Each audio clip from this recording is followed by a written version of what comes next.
новиот завет на нашиот Господ Исус Христос. Свето Евангелие според Матеј, глава 1.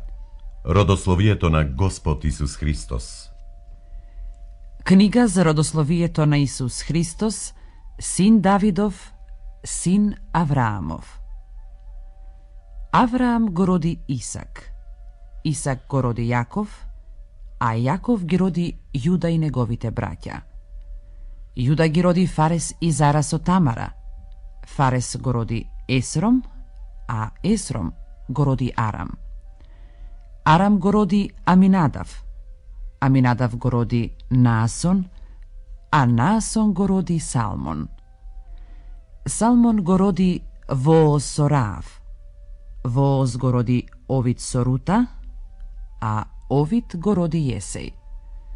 Јесеј го роди царот Давид, а царот Давид со поранешната Уриева жена го роди Соломон. Соломон го роди Ровоам. Ровоам го роди Авија, а Авија го роди Аса. Аса го роди Јосафат. Јосафат го роди Јорам, а Јорам го роди Озија. Озија го роди Јоатам. Јоатам го роди Ахаз, а Ахаз го роди Езекија. Езекија го роди Манасија. Манасија го роди Амон, а Амон го роди Јосија. Јосија го роди Јоаким.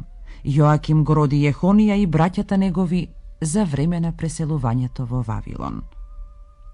А по вавилонското преселување, Јехонија го роди Салатиил, а Салатиил го роди Зоровавел.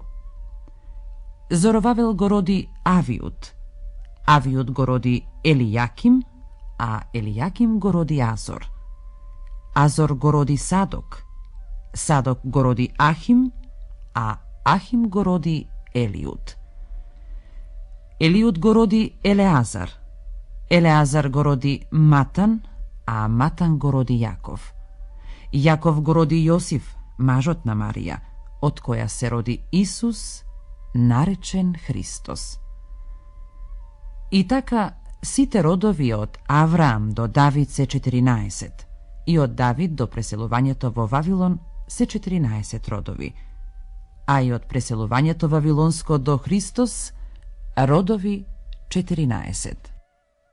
Раѓањето на Исус Христос. А раѓањето на Исус Христос стана вака. Посвршувачката на мајка му Марија за Јосиф, уште пред да заживеат во заедница, се виде дека е бремена од Светиот Дух. А Јосиф, незиниот маж, бидејќи беше праведен, не сакаше да ја посрами и намисли тајно да ја напушти. Но штом помисли така, ангел Господов му се јави на сон и рече: Јосифе, сине Давидов, не плаши се да ја земеш Марија за своја жена, зашто зачнатото во неа е од Светиот Дух. Таа ќе роди син и ќе му ставиш име Исус, зашто тој ќе го спаси народот свој од неговите гревови. А сето тоа стана за да се исполни кажаното од Господ преку пророкот кој вели: И ете, девица ќе зачне во утробата своја и ќе роди син и ќе го наречат Емануил, што значи со нас е Бог.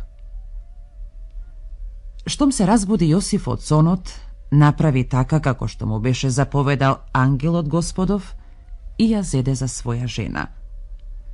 И не се доближи до неа додека таа не го роди својот првороден син и го нарече Исус.